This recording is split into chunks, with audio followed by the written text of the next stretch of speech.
coming in at this point, and this is indicative of India's success when it comes in the geopolitical sphere.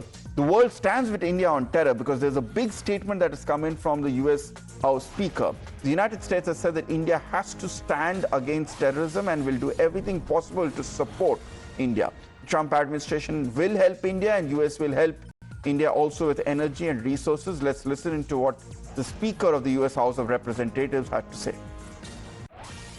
Cross-border terrorism for decades. Yes, we have great sympathy for what's happening over there, and we want to stand with our allies. I think India is a very important partner to us in so many ways. I hope that the trade negotiations will work out well between the two countries. No one asked me about tariffs. I'm glad. But a critically important relationship for us, and such a large population and such an important country. And India has to stand against terrorism there as well. We'll do everything we can in the U.S. to support those efforts, and I think that's all part of this relationship as it develops. The Trump administration clearly understands the importance of that relationship and clearly understands the importance of the threat of terrorism. And so I think if that threat is increased, I think you'll see the administration, my belief is that they will focus more energy and resources and time to help assist with that. That's certainly our hope. So thank you all for your patience. Arthur, thank you for the invitation. What a great group.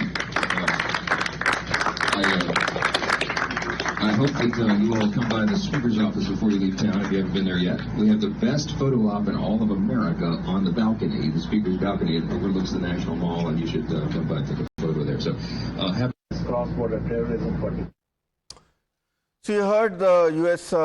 Speaker of the House of Representatives saying that the United States stands firmly with India in its war and fight against terrorism, and the United States will do everything to support India, and therefore it has pledged the support of the Trump administration, including on energy and resources as well. Global solidarity is building against terror, is building with India in its fight against terror. Let me go across to my colleague Rishabh for more details. Rishabh, this is indicative once again of how the Modi government is succeeding in terms of its geopolitical strategy, because we have gotten quite unequivocal statements coming in from the Trump administration of support coming into India, the latest coming in from the US House of Representatives.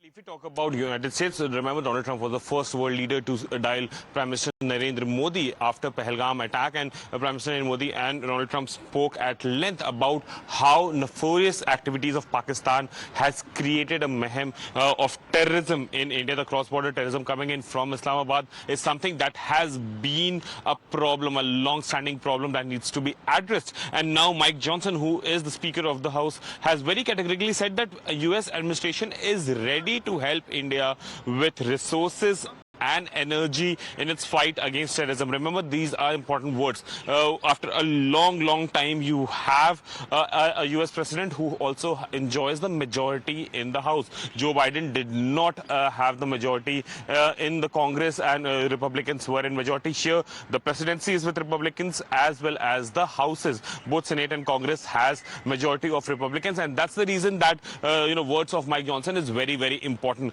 The moment Mike Johnson says that the U.S. administration, the Trump administration, is ready to help India with energy and resources in its fight against terrorism, it is a clear indication that it's not only the White House, but the lawmakers, the Congress, the Senate stands with India, and this will definitely send shocks to Islamabad. All right, Rishabh, thanks a lot for joining us. Let me also go across to my colleague Pradeep Datta, who's joining us live at this point. Pradeep, in every way, it's an all-out pincer attack to make Pakistan choke, drain its resources before going in for the final kill.